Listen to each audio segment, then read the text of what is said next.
Qué bendición los cantos cuando cantamos Tierra de Palestina. Yo me proyecté como esa ciudad y ese tiempo y los instrumentos. Y imaginaba a Cristo caminando por esos lados, por esa tierra, cumpliendo su misión, salvar la humanidad. Los himnos preciosos también. Toda nuestra vida gira alrededor del sacrificio de Cristo. Amén. Quiero rogarle su atención, amado hermano, completamente para este tiempo especial que tenemos. En este mensaje que he titulado Cristianos no identificados. Repito, el título del mensaje es Cristianos no identificados. Con todo respeto, primero voy a leer una noticia secular para introducir el mensaje de esta mañana. Dice así: Harry y Meghan, de la monarquía británica. ¿Los han escuchado? Harry y Meghan. Ok, conmocionaron a la opinión pública cuando dice que ellos confirmaron que no iban a volver a representar a la familia británica. O sea, ellos renunciaron a su posición. ¿Recuerdan? ¿Cuántos escucharon la noticia? Ellos dijeron: ya no queremos ser más de la realeza. Entregaron su título. Entonces dijeron: queremos privacidad.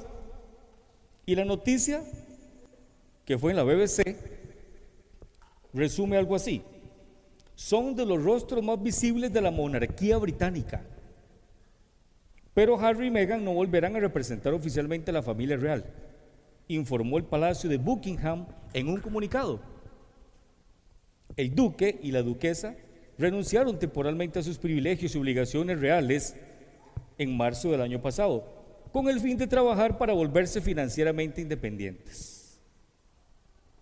Entonces yo pregunto, ¿será que ellos pueden pasar desapercibidos? ¿Será que pueden renunciar a sus credenciales de la familia real y nadie los va a reconocer?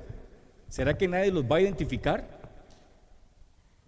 Ahora le digo, ¿pasará así igualmente con nuestras vidas cristianas?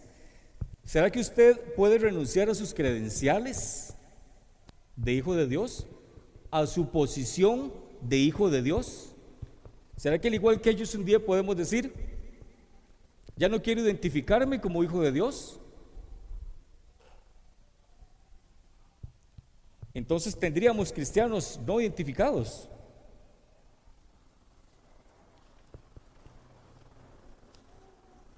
Permítame decirle, hermano, que a lo largo de mi vida cristiana me he encontrado precisamente que uno de los errores más comunes en los cristianos de las iglesias es que ignoran su posición, ignoran su identidad.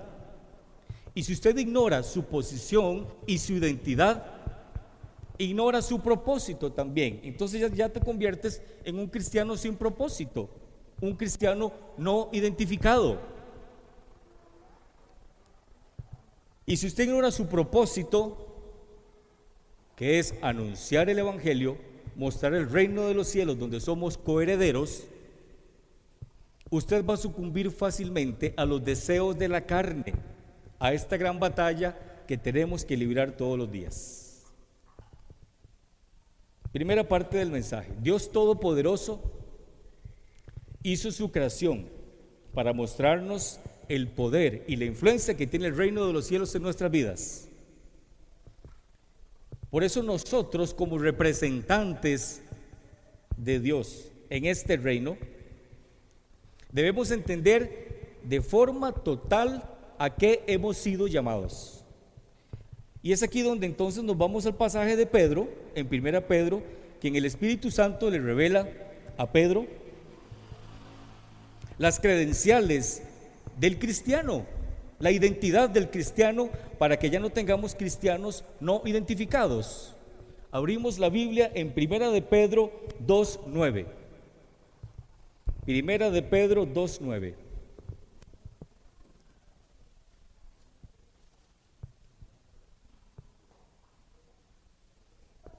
Dice así: mas vosotros sois linaje escogido, real sacerdocio, nación santa, pueblo adquirido por Dios, para que anunciéis las virtudes de aquel que os llamó de las tinieblas a su luz admirable. Vosotros que en otro tiempo no erais pueblo, pero que ahora sois pueblo de Dios, que en otro tiempo no habíais alcanzado misericordia, ahora habéis alcanzado misericordia. Amados, yo os ruego como extranjeros y peregrinos que os abstengáis de los deseos carnales que batallan contra el alma, manteniendo vuestra manera de vivir entre los gentiles, para que en lo que murmuran de vosotros como de malhechores, glorifiquen a Dios en el día de la visitación, al considerar vuestras buenas obras. Dios desea que sus hijos conozcan todas estas verdades. Entonces vamos a ir desglosando en este mensaje textual, frase por frase, de esta lectura de Primera de Pedro 2:9. Y dice diciendo: mas vosotros sois linaje escogido. Linaje es descendencia. Cuando el apóstol Pedro describe que somos linaje escogido, nos está diciendo que no ocupamos luchar para ocupar un lugar, porque ese lugar ya nos lo dio el Padre Celestial. Linaje escogido, Él nos escogió. Usted no tiene que ir a hacer fila para recibir el linaje escogido, porque Dios te escogió y te dio esa descendencia real, linaje escogido. Él nos ha escogido para disfrutar de las bendiciones de la familia de Dios. Y note algo importante: estos nombramientos antes eran exclusivos del pueblo de Israel en la antigüedad. Si usted nota las referencias que están al pie de los versículos, que vamos a ver algunas, nos lleva a estos nombramientos que eran exclusivos del pueblo de Israel. Linaje escogido. Dice que somos también real sacerdocio. En la antigüedad, usted o era sacerdote o era rey. No podías oficiar ambos nombramientos. Y el sacerdocio estaba exclusivamente destinado para la tribu de Leví. Sin embargo, gracias al sacrificio de Cristo, hoy nuestra credencial dice que aparte del linaje escogido, usted y yo somos real sacerdocio. ¿Lo cree usted, hermano? Y no solo eso, nación santa.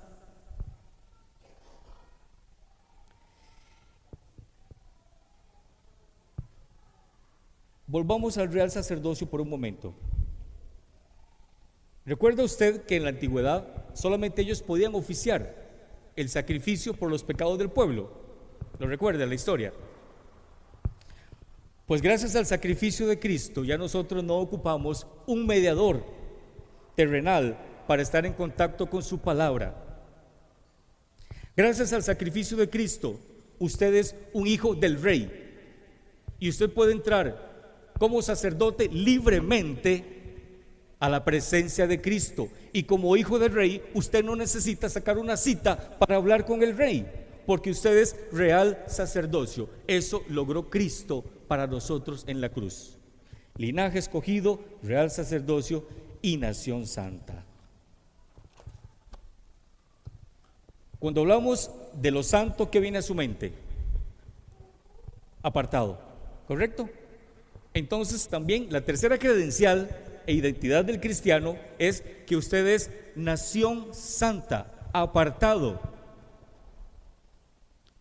pueblo escogido por Dios. Y no solamente el pueblo de Israel, sino todos aquellos que han recibido a Jesús en su vida. Entonces yo le pregunto, si somos nación santa, ¿por qué pecamos? Porque hay pecado a veces en nuestras vidas. Le explico. Aunque minimizáramos el pecado nosotros en nuestras vidas a la más mínima potencia, no seríamos perfectos, ¿correcto? Porque estamos en una lucha día a día para perfeccionarnos a la estatura de Cristo. Pero entonces, ¿cómo congeniamos estos dos términos? Nación santa, pero aún cometemos pecados. De la siguiente forma: usted no es un pecador, Usted es el Hijo de Dios, un santo que ocasionalmente peca. ¿Le queda claro? Un santo, nación santa, pero ocasionalmente comete algún error. Pero no es su modo de vida, no es la práctica, no debe ser así. Pero ocasionalmente caemos en algún error y en algún pecado, pero corremos inmediatamente como sacerdocio real a pedir perdón por esos pecados. Y no se enseñorea el pecado en nosotros. Entonces somos santos que ocasionalmente cometemos errores. Y también dice que somos pueblo adquirido por Dios para anunciar las virtudes de aquel que nos llamó de tinieblas a la luz. Cuarta credencial: pueblo adquirido por Dios. Vamos a 1 Corintios 6:20, hermanos. 1 Corintios 6:20.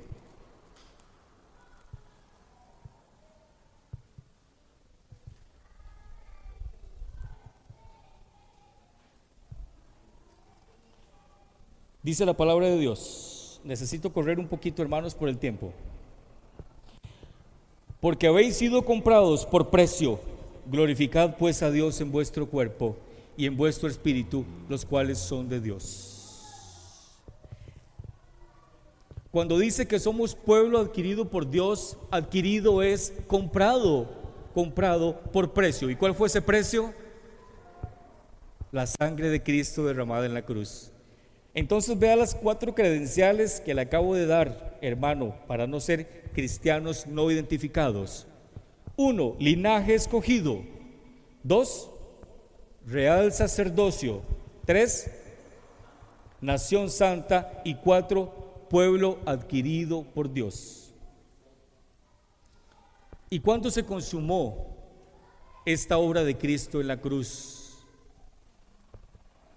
Cuando Él, entregando el Espíritu, dijo: consumado es. ¿Recuerdan el término consumado es? En inglés se necesitan 3 palabras para definir este término. En español 2 y en griego una sola palabra. En inglés, consumado es sería it is finished. En español, consumado es, y en griego, tetelestai.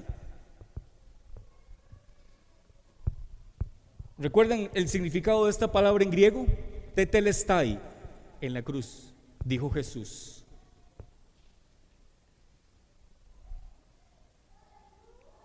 Cuando el sacerdote ocupaba en la antigüedad oficiar sacrificio, buscaba el corderito más limpio, más hermoso que tuviera. Y una vez que lo veía y lo tenía listo para sacrificio, decía: tetelestai, el cordero perfecto para el sacrificio. Cuando las personas ricas de esa época también tenían esclavos, porque antes se permitía esa práctica, y el amo le daba una orden a su esclavo, el esclavo se afanaba por complacer a su amo. Y una vez que le cumplía la orden, llegaba donde el amo y le decía: tetelestai, en griego. Y también en la antigüedad habían préstamos. Entonces usted iba donde el prestamista, pedía una cantidad de dinero, usted empezaba a hacer abonos, y cuando usted cancelaba esa deuda, el prestamista le estampaba un sello que decía: tetelestai, deuda cancelada. Entonces Cristo en la cruz es el Cordero perfecto, la misión cumplida y la deuda cancelada por usted y por mí. Esta es la parte del mensaje donde usted tiene que decir amén. Repito: Cristo en la cruz, cuando dijo consumado es, dijo: sacrificio perfecto soy yo para el mundo. Deuda cancelada, ¿correcto? Y visión cumplida. Eso fue lo que hizo Cristo por usted y por mí en la cruz. Ahí consumó su gran obra aquí en la tierra para con nosotros, para darnos la salvación, y nos compró a precio de sangre. Y gracias a eso ahora usted y yo podemos disfrutar de las credenciales, de los beneficios, de esa nueva identidad que tenemos en el Señor como hijos de Dios.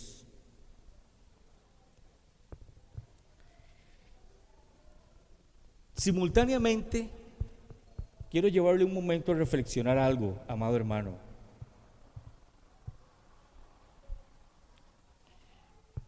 En la antigüedad también recordemos que en el templo había un velo, y ese velo era una separación entre el lugar santísimo, la presencia de Dios, y el pueblo. Ese velo, lo que le decía al pueblo que era: ustedes son pecadores, están apartados, no pueden entrar a la presencia de Dios. ¿Qué sucedió cuando dijo Cristo consumado es? ¿Qué sucedió cuando Cristo murió en la cruz? Según Mateo 27, del 50 al 52, si lo puede buscar ahí, Mateo 27, 50 al 52.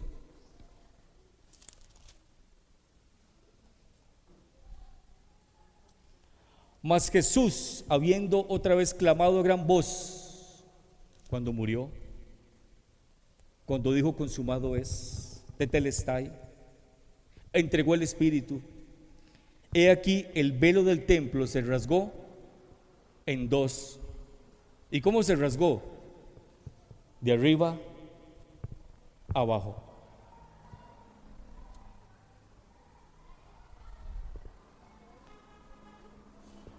Permítame contarle las características del velo del templo. Este velo medía 20 metros de altura. Repito, el velo del templo medía 20 metros de altura. Eso pueden ser tal vez 2 o 3 pisos, quizás más. Ese velo tenía un ancho de 10 metros, tal vez todo este sector. 10 metros por 20 metros, por un grosor de 10 centímetros.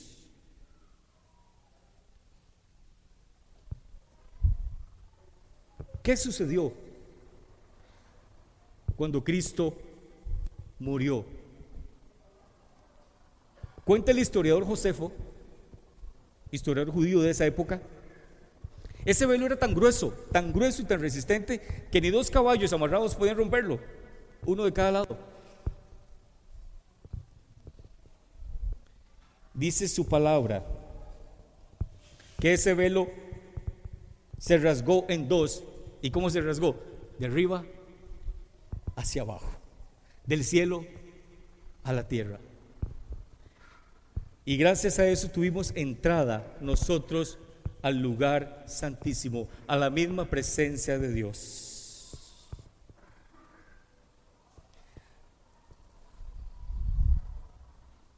Gracias a Dios por el sacrificio de Cristo en la cruz, hermanos. Si yo algún día pudiese, en algún tiempo, en otro lugar, pedirle a Dios que me conceda algún deseo especial, yo quisiera que me mostrara el momento de la muerte de Cristo en la cruz y ver el velo rasgándose de arriba a abajo. Tiene que ser algo impresionante, algo hermoso, donde Dios estaba diciéndonos: ahora puedes disfrutar de los beneficios de mi presencia. Ahora puedes entrar al lugar santísimo. Eres real sacerdocio, eres nación santa, pueblo adquirido por Dios. Una vez que entendemos estas 4 credenciales y ya estamos identificados, tenemos un propósito. Y ese propósito de nuestra nueva identidad, ¿cuál es? Dice en la parte B del versículo 9: para anunciar las virtudes de aquel que os llamó de las tinieblas a su luz admirable. Hermano, qué propósito más grandioso nos ha dado nuestro Señor: manifestar el carácter de Dios en nuestras vidas, que su vida sea una carta leída por las personas, que afuera puedan ver en usted que usted es un hijo de Dios, que su forma de andar demuestre que usted ha sido trasladado de las tinieblas, dice, a su luz admirable. Que tu conducta sea como un anuncio publicitario cuando usted camina por la calle, que diga que usted ha sido rescatado por la misericordia de Dios, que la gente quiera anhelar eso cambio, eso que ven en usted, eso que usted tiene, que usted sea un testimonio. Pero cuando usted sienta que estos títulos que le acabo de mencionar le quedan un poco grandes, o no los comprende, o cuando el peso de tu pecado te abruma, déjame recordarte que tu identidad no se basa en lo que tú sientas, sino en lo que Dios dice de ti. Amén. Repito, tu identidad no se basa en lo que tú sientas, sino en lo que Dios dice de ti. Por eso dice, mas vosotros sois. Así es como te ve Dios. Deje de mirarse a través de sus emociones y empiece a verse como Dios lo ve. Repito esta parte. Deje de mirarse a través de sus emociones y véase como Dios lo ve. ¿Cómo Dios te ve? Como un pueblo santo. ¿Cómo Dios te ve? Como su especial tesoro, como linaje escogido. Y anunciemos, hermanos, anunciemos al mundo, evangelicemos, mostrémosle al mundo que hay un reino de los cielos que se ha acercado para salvar la humanidad, que la salvación no es exclusiva de unos pocos, está abierta para todas las personas que confiesen que Jesucristo es el Señor. Le pregunto, ¿usted ha confesado que Cristo es su Señor y es su Salvador? ¿Conoce usted al Señor de corazón? ¿Hizo su decisión de fe por el Señor? ¿Comprende el sacrificio que acabamos de hablar en la cruz que hizo Dios por sus pecados? Le hago otra pregunta. Si usted muere en este momento o muere al salir de aquí, y se lo digo con todo respeto, ¿sabe usted que irá para el cielo?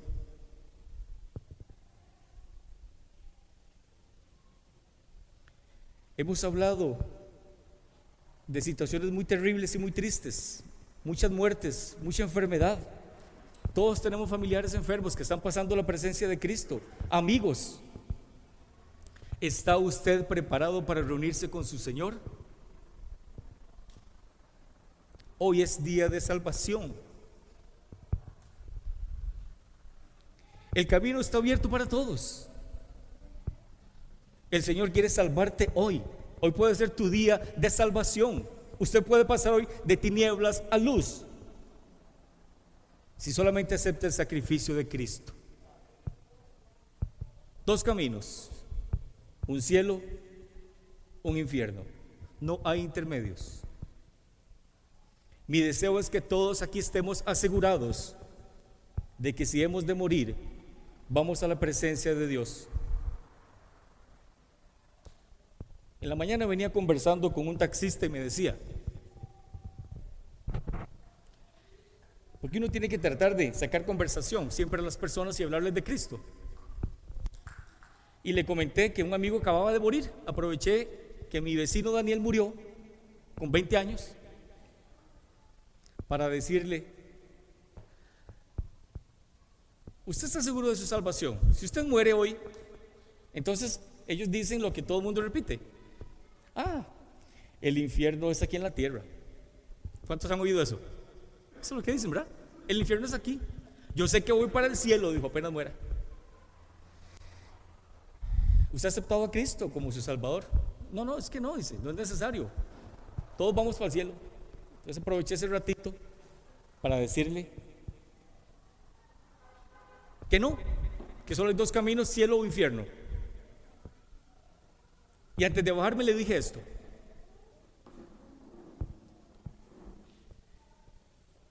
si usted tiene la razón y muere. Si yo fui el que me equivoqué y de verdad le digo yo no hay infierno, cosa que sí hay, pero para meterme en su razonamiento, pues entonces usted ganó. Pero si usted se equivoca y yo tengo razón, ay, usted va a abrir sus ojos en el infierno. Y no lo digo yo, lo dice la palabra de Dios. Así de sencillo, hermano. ¿Se fue con la inquietud? Espero que esa palabra haya quedado en su corazón. Pero esa es la realidad, amado hermano. Dios quiere recordarte, iglesia, y a los que todavía no tienen identidad en el Señor, que en Cristo Jesús obtenemos las credenciales para entrar al reino de los cielos. En Cristo Jesús, usted hoy puede ser linaje escogido, real sacerdocio y nación santa y pueblo adquirido por Dios. Y si usted hoy tiene que pasar a la presencia de Dios, pero le acepta en su corazón, usted va a ser salvo y allá nos vamos a ver todos y nos vamos a gozar. No éramos, dice el versículo 10, en otro tiempo no eres pueblo, ahora sois pueblo de Dios. Seguimos textualmente ahí. En otro tiempo no habéis alcanzado misericordia, pero ahora habéis alcanzado misericordia. Gracias a Dios por esa misericordia que tuvo para nosotros, por el perdón de los pecados y por recibir el abrigo de la salvación eterna. Esa era la segunda parte. Ahora paso a la tercera parte, antes de hacer un llamamiento. Vivid como hijos de Dios, dice el versículo 11. Amados, os ruego como extranjeros y peregrinos. Lo que Pedro aquí está diciendo es, muy bien, ¿ya ustedes entendieron? ¿Ya entendieron ustedes que son linaje escogido, real sacerdocio, nación santa? ¿Ok? Ahora ya también conocen su propósito, anunciar las virtudes de aquel. Ahora les está diciendo, ya que ustedes entienden que su credencial, que su cédula de residencia es que usted no pertenece a este mundo, sino que usted pertenece al reino de los cielos. Ahora que usted ha entendido que usted es peregrino y es extranjero en esta tierra, hace un ruego. ¿Y cuál es el ruego de Pedro? Que como extranjeros y peregrinos en este mundo, porque pronto partiremos con el Señor, dice, absténganse de los deseos carnales que batallan contra el alma. Resumo, ya tenemos identidad, ya somos cristianos identificados,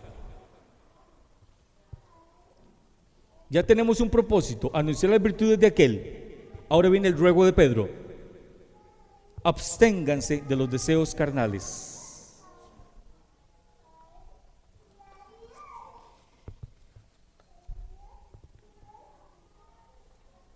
Manteniendo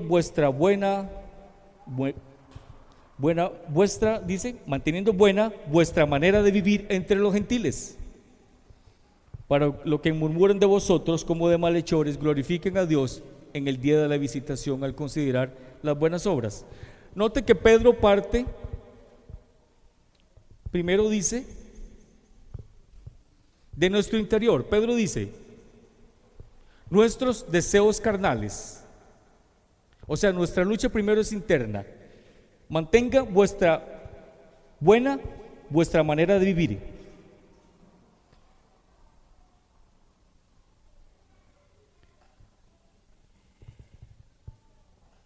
Después nos habla de nuestro exterior, la conducta hacia los de afuera, porque tiene que ser así. Primero, usted batalla contra los deseos carnales en su interior y después su testimonio refleja una buena manera de vivir. No puede ser al revés. ¿Y por qué? Porque entonces tendríamos cristianos que en apariencia muestran una buena manera de vivir, pero a lo interior, en lo secreto, cuando nadie los ve, están luchando con deseos carnales. Entonces hay un orden. La lucha es interna primero, y una vez que ganamos esa batalla, nuestro testimonio va a reflejar que tenemos una buena manera de vivir. ¿Y cuáles son esos deseos carnales? ¿Cuáles son esas pasiones que intentan alejarnos de Dios en esa lucha interna, en esa lucha diaria, en esa lucha intensa? Vamos a Gálatas 5, amado hermano, Gálatas 5.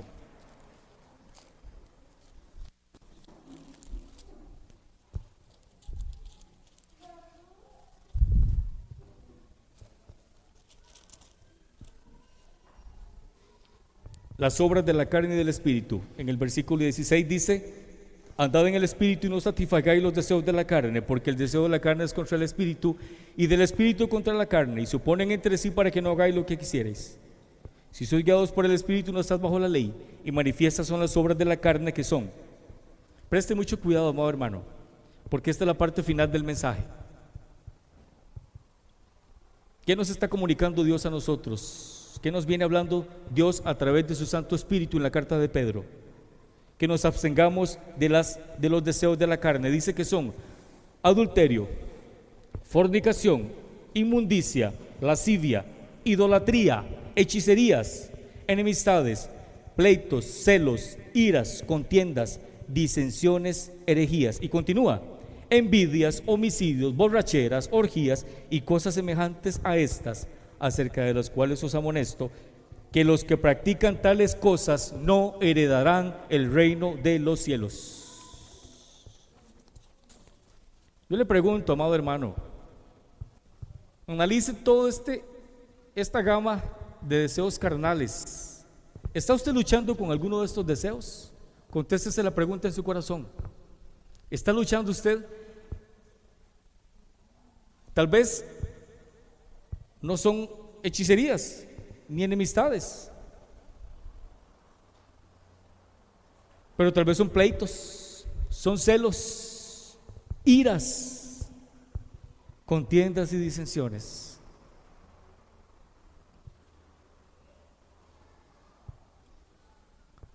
Debemos rogar a Dios, como dice Pedro ahí, como nos ruega a nosotros, que nos abstengamos de todos esos deseos carnales que batallan contra el alma. Es una lucha diaria, amado hermano.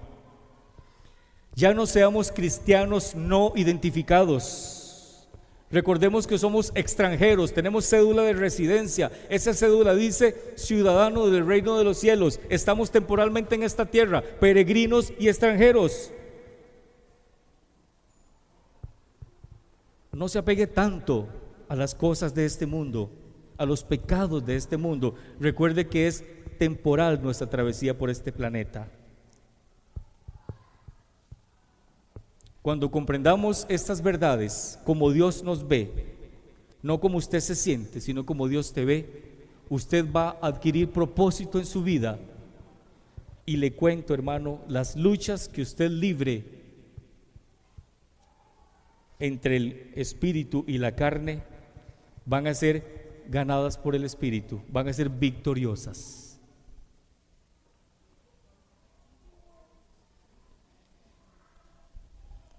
Cierre sus ojos, amado hermano.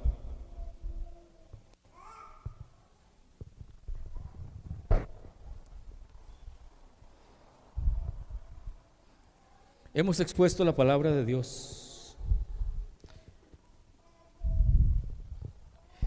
Hemos dicho que solamente en Jesús hay salvación. Y si hemos mencionado esas palabras de que en Cristo hay salvación y su sacrificio en la cruz, obligatoriamente tengo que hacer un llamamiento y preguntarle a usted: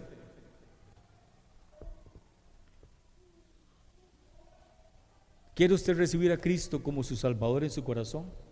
¿Reconoce primero que usted ha pecado?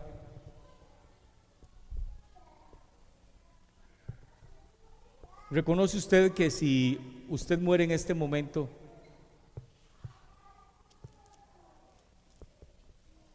no se salvaría? Yo le invito para que usted tome en este momento una decisión por el Señor. Y si usted quiere aceptar a Cristo como su Salvador, Solamente levante su mano y alguna persona le va a guiar. Alguno de los sugieres le va a guiar. Tenemos una hermana ahí. Dios le bendiga. Un consejero, mujer, por favor, que le explique el plan de salvación a mi hermana. Siga orando, hermano, por favor. Cierre sus ojos. Creo que falta usted también todavía, hermano, hermana, joven o jovencita. Tal vez usted no tiene seguridad de salvación.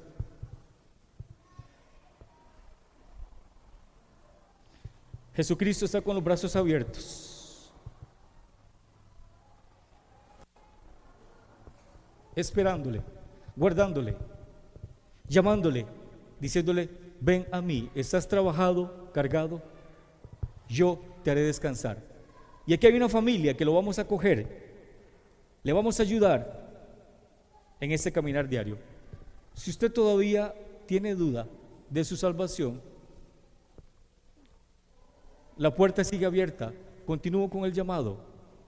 Si usted no ha aceptado a Cristo como su Salvador, si no tiene seguridad de su salvación, levante su mano en este momento. Nadie lo va a ver, todos están orando. Este es el momento aceptable. Hoy es día de salvación. Hoy llegó la salvación a esta iglesia. En este momento hay salvación para usted, amado hermano, igual que en todos los cultos, pero en especial hoy es el día para usted, para que acepte el sacrificio de Cristo. Ahora hablo con los cristianos de la iglesia. Amado hermano, si esta palabra le ha hablado a usted, si le ha confrontado, si hay deseos de la carne en los cuales usted está perdiendo la batalla, si hay tal vez envidias, homicidios, herejías, enemistades, disensiones, idolatrías, cualquier pecado, y usted está llevando una lucha muy fuerte, no está solo. Queremos ayudarle y orar por usted. Levante su mano, por favor, si usted desea que oremos por usted, porque está batallando fuertemente con algún deseo de la carne. No le dé pena, hermano, levante su mano, vamos a orar por usted. Hay un joven que está pidiendo oración. Gracias, joven. ¿Alguien más? Tenemos otra joven, un caballero. Hay varias personas.